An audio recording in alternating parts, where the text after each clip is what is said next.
Okay, early assessments.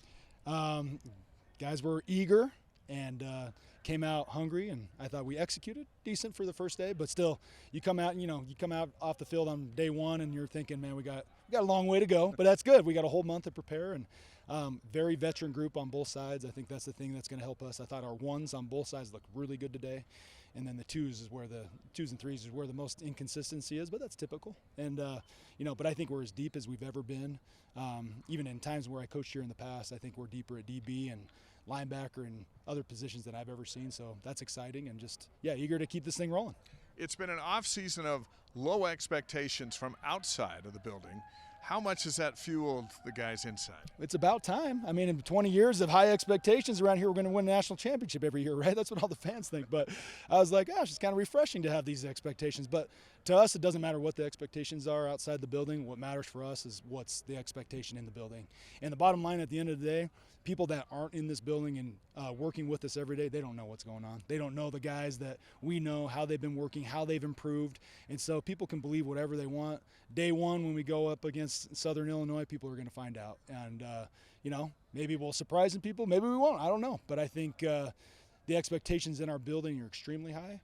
And we know what our goals are. And I know our guys are hungry for that. And we're working really hard to be consistent at having our actions equal the expectations that we have as a team. I'm going to ask you about your rush ends in a moment, but let's start with Ben Bywater, who is announcing that he is done at BYU due to health reasons. That's your leading tackler whenever he's been on the field. How big of a loss? How tough is it going to be to replace him? Losing Ben's a big deal. Anytime you lose a player that's played as much as him, been as consistent as him over the last 4 or 5 years, that's always going to hurt your team. But at the same time, I think linebacker is one of the deepest positions we have. Harrison Taggart, Ace Kafusi, Sione Moa. I mean, there's a lot of guys right there that we can plug into that position that I think will come in and do a really good job.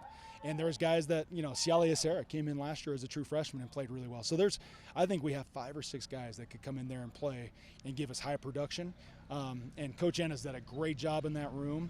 And so I have no doubt they're going to step in to that position and be able to hopefully take it to a new level. You've been working for 9.5 months now on getting pressure on the quarterback with your rush ends. Tell us about your guys. Yeah, I mean, I love my group. And so getting pressure on the quarterback is a team effort, right? So last year we have Tyler Batty, who's one of the best in the Big 12 at getting after the quarterback. Well, if you only have one of those guys, then as a team it doesn't look great. And when we got another end that can get as much pressure as Tyler, and then 2 D tackles, and then we add linebackers into that deal, and the whole team is working as one, then that whole number is going to rise up. And so in years past, when I've been on good defenses, it can't be just one guy. It's got to be a whole group of guys, and it will be. I know Logan Latui and Isaiah Bagna, they're anxious to get back out there and show, being opposite of Tyler, what they can do. And there's some younger guys as well that I think we can put in certain situations and get after the quarterback. And I think it's as deep as a group as I've ever had. And I'm not just talking at my BYU time, even my time at Boise State and Virginia. It's a deep group, and excited for these guys to progress. Special teams is your other assignment on the roster. Oh, yeah. Kickoffs, who's going to do it? Excited about that. Will will continue to do it. He was very consistent last year. I think 70% touchbacks, one of the tops in the conference last year at that. And so I think Matthias Dunn will continue to battle with him, but Will has consistently shown during the season and during spring ball that he gets great hang time, he gets great distance, he has great direction on the ball, location on the ball. So Will, very pleased where Will's at right now. Field goal kicking, he's been amazing in the offseason. And so obviously the only time that it counts is on game day. And so he was pretty good last year, 11-14.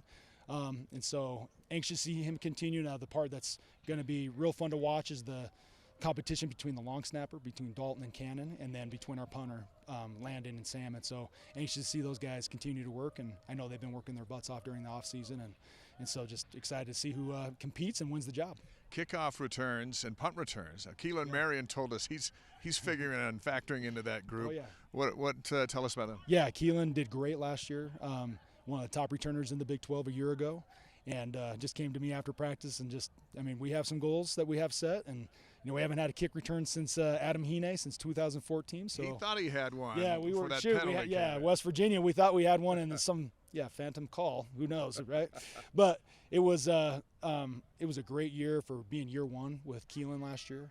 And so anxious to get him back, and there's some other guys behind him that I think will do a great job. You know, Parker came in at the beginning of the year, did really well there as well. And then late in the season, I thought Parker emerged really well as a punt returner. Keelan can do that as well. Chase Roberts can do that as well. We got a couple young guys that I'm really excited about as well. There's a young walk-on kid that I'm extremely excited about, Tyler West out of Crimson Cliffs down there in St. George. So, I mean, it's a pretty deep group. I'm excited, and I think, you know, Kalani and I have talked about this is some of the best team speed I've ever seen at BYU, and so hopefully we can, you know, put that all on the field and display it to not just our fans but to the country, just the team speed that we have, not just the DB but at receiver as well. Let's finish this, Coach. Second year in the Big 12. The lessons learned from the first season, do you feel that already? I mean, you just had the one workout, and there'll be more later in the week, but do you feel the education from last year? Oh, yeah, there's some urgency from our guys. I think our guys know the Big 12 is physical. It's physical football, and I don't think, you know, initially going into it, everybody thought Big 12 is this, you know, passing league. Everybody's going to spread you out, pass the ball around. But as we went through the league, every team had a great running back. Every team had a great run game.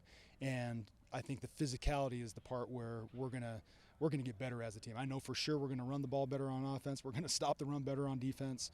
That's an emphasis on both sides. And when you do that, when you're a tough physical football team, then you control the line of scrimmage, and then you can get after the passer more. And so, right, we stop the run. That's going to be a good intel for our fans. If we're stopping the run, then we're going to get after the quarterback. I promise you that, because those two things tie together. And I know our guys are eager to show everybody what we can do.